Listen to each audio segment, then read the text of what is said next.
This is the question I think society has to ask themselves. The government has to ask themselves.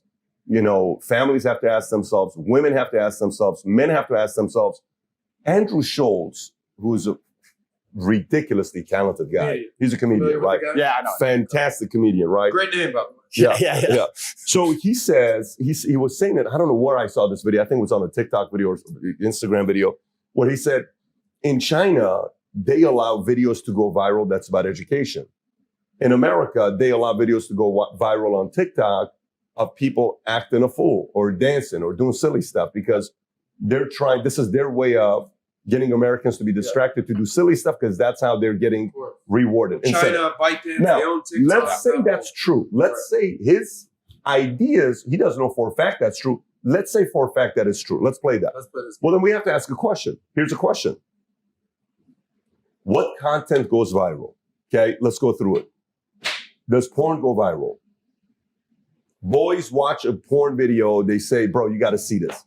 Does porn get a lot of eyeballs? Porn gets eyeballs, not viral. But wait a minute, it gets a lot of eyeballs. Yes. All right, what else goes viral nowadays? What else gets a lot of eyeballs nowadays? So stupid dances, stupid pranks. What else? Anything nonsensical. So you have to answer the question, why is all of this content about depensifying men going viral on platforms that don't defend this argument? Meaning, Instagram doesn't defend what he stands for. Okay. TikTok doesn't support what he talks about. Okay. YouTube doesn't defend and stand what he stands for. The core foundation of those companies is very different than the core foundation of what he has towards women because they're more feminist. They're more men are, making men weaker, all that stuff. But if these things are getting this many eyeballs, maybe what it's saying is the market is sitting around saying, dude, we've been waiting for this for a while, man. Like, the market wants to kind of have somebody talk. It doesn't mean it's true or not. But hey, maybe it's what we're thinking about. Maybe it's what a lot of people are thinking about. And that makes some people uncomfortable to say, no, like the other day, the one of my kids, they were watching a movie without my permission, and there was a scene in it. And my 8-year-old, my 10-year-old, we had to have the conversation about, gays, lesbians, all this other stuff. I kind of shared with you how I had the conversation with them. When the moment I had this conversation, Jen walked out. She's like, babe, this is, you like to have these types of talks. I don't want to have these. You and the two boys. I sat down and I gave them every possible visual they could get. Said, this is what's going on. Yeah. And in many cases, people who are not teaching this because a father figure's not in it, we have to have this talk. You know what's crazy? As much as I did not want to have that conversation at that point, I love the fact that I was forced to have it because I'm able to get ahead of it. So I can control the point of contact and say, here's boys, what you're going to be facing. Yeah. A boy is going to come to you and tell you this. Yeah. This is going to be happening. When it does, this is what we do as a David family. So going back to you, if the algorithms are favoring a person who they don't support his arguments, because most of these virtual governments are more feminist, left, all that stuff, why do you think your messaging got so viral? Well, this is the interesting thing, because I didn't put a magic spell on the world. I'm not a magician.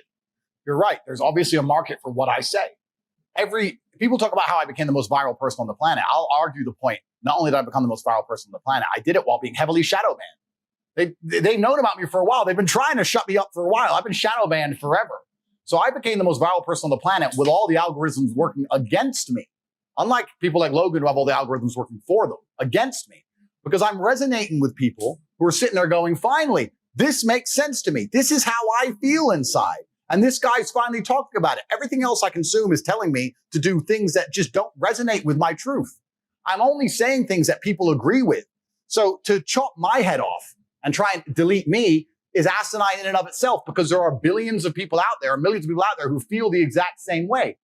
This is what I was saying earlier, because, and once again, I'm assuming the social media companies have intellect and people who work for them who are intelligent.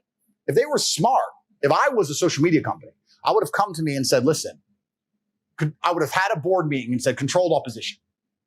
And I would have come to me and said, Andrew, you have to correct your message. We don't want to delete you. We don't want to be censored.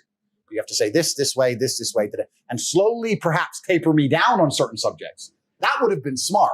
You're saying if they would have come to you and said, listen, we've been following you, buddy. And here's what we'd like. And I would also talk to them and say, listen, I understand I'm now the most viral person on the planet. I have to take responsibility for the things I say.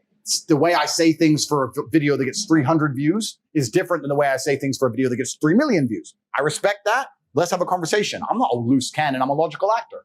They could have done that, but they were emotional. Instead, they martyred me and chopped my head off. But that doesn't change anything because there's millions and millions and millions of young men who think the same way I think. There are millions of young men out there who don't want to wear makeup, who don't want to put on a Pokemon suit and be a clown like Logan Paul, who don't want to take transgender blocking drugs, who don't want to assign themselves to any kind of feminist ideals, chop their dick who don't want to chop their dick off, who just want to grow up, go to the gym, get strong, be respected, make money, have a beautiful girl and a sports car. There's millions of men who want that. And I speak to those men, and most they think men want most that. men want that. And they think by chopping my head off, those men are going to want something else because they'll get rid of me and they'll put James Charles in front of them and say, no, foundation reviews. It ain't going to work. They don't want foundation reviews. It's not what they want. No. And it's truly crazy. They think that's going to work in and of itself at all. You don't think it's going to work? I think I've proven that it's not going to work. What's actually the most upsetting is this. I find it extremely hypocritical. And of all the things in the world, my pet peeves, the things that annoy me most are hypocrites. I find it extremely hypocritical that the system itself pretends it gives a shit about men's mental health. It will sit there and pretend it cares about all the men out there who are depressed, struggling, sad. But when I come along and tell them the only way I've ever found personally to be happy and contented, because I can only talk my personal story, is to become a man of status, to become successful, to go through pain, to use my trauma, to use the bad things that happened to me, to galvanize myself against attacks from the Matrix, as I've just proven I can easily weather. When I talk about men's mental health, they delete me. I thought you gave a shit about men's mental health. I'm the most popular man on the planet, and 90% of my content is not even about women. It's motivational and antidepressive. And you're going to sit here and delete me saying that I'm bad for women. What about men? I thought you gave a shit. All of a sudden, you don't give a fuck anymore, right? Just delete him. Who cares? I had a man message me. A man emailed me saying that he was going to kill himself. I get about 10,000 emails a week. I don't answer all of them, but I answer some of them. This guy, his email was so short that I believed him. Subject was, I'm going to kill myself. And the thing is, I know you won't reply. I'm going to kill myself. I don't know what to do. That was the email. And I sat there and said, listen, my friend, I get a lot of emails. I don't know how serious you are. I want you to make me a promise. I'm going to guess that you're not in the best physical condition you could be in. I want you to make me a promise that you're going to get a six-pack first and send me a picture of you with a six-pack. And if you still feel like killing yourself after that, I don't know you. I can't tell you what to do. But I want you to get a six-pack first. Email me back. We start going back and forth, et cetera, et cetera. I convinced him to get the gym. I said, get a six-pack, see how you feel. If you still feel like killing yourself, then I'm not telling you to kill yourself. I'm telling you that's what I would recommend. Start training. By the time he started sending me physique updates of him in a better condition, he started sending me huge emails of apology and thank you, saying you saved my life. I can't believe I was thinking of killing myself. You can't believe he changed. If that man would have emailed Logan Paul, would Logan Paul have given a fuck? He would have ignored the guy. You think he answers a single fucking email? He doesn't give a shit. All these fucking media figures, all these people who are good for the system, who are dancing on the devil and fucking sitting here talking about dangerous rhetoric and all the other bullshit. You think they'd fucking answer an email? They don't give a solitary fuck about the young men of the world. They would have left that man to die. And even if they would reply to him, what advice would they give? Go take antidepressants and watch my YouTube. They have no value to give a guy because they've never had a life of actual genuine struggle. I'm out here genuinely saving lives, genuinely saying to men, the world you now live in is so competitive that if you're not a competitive male, you're going to be perma-depressed. You don't have a mental disease. You're just in a competitive environment and you are losing. You need to become a competitive person. There's no easy way. It's going to be hard. It's going to suck. But if you get to Top G, the name, if you get there, it's a life worth living. Right. That's what I'm saying. And then millions of young men are going, wow, he's showing that you can be born from nothing, single parent on a fucking council estate in the worst town in England, be stabbed, come from nothing, and survive and end up with a multi-millionaire. Maybe I can do it if I work hard and I'm diligent and I try hard and I'm really giving hope to the world. And then they delete me. Then they put up a new thing about men's mental health, saying which pill they should take. And then they put James Charles in front of them on the algorithm. This shit's evil. It's genuinely criminal. I am nothing but a positive force for the world. And this is what I was talking earlier about the hero's arc and the redemption, because I think that inside of human consciousness, people are very, very familiar with the idea of the arc of a villain turning into a hero. It's in the Bible. It's in every superhero movie. The guy starts off bad. He's crazy. He's too bad. We don't want him. He's a maverick. He can't control him, blah, blah, blah. But towards the end, you're like, where's Batman? Where's Batman at? And it's going to take a matter of time before people realize, you know what? Tate was actually a good force for the youth. Perhaps he needs to create his message. Perhaps he needs to take his newfound fame on board and change the way he says certain things. Agreed. I'm not infallible as an individual. But to sit here and say I'm dangerous and I must be deleted is disservice to all the men of the world. And then they're going to start printing articles talking about men's mental health. They don't give a fuck about men. They don't give a shit about the 18-year-old boy out there who can't get a girlfriend and is genuinely lonely. And the fucking sports star's fucking them all. I'm telling him what he has to do. I'm saying, listen, bro, of course the sports star's fucking them all. He's a G. You ain't shit. If you were a chick, would you choose you? Because I fucking wouldn't.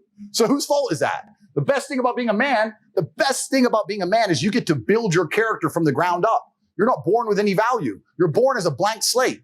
I decided I wanted to be a big toting, kickboxing, Bugatti driving fucking bad boy. I did it all myself. You get to choose. You want to be a musician and be sensitive and play guitar and get them that and be important that way. You get to choose. You want to go get in the cage and kick the fuck out of somebody. You get to choose to be anything you want, but you have to go and do it. It's going to be difficult because it's competitive.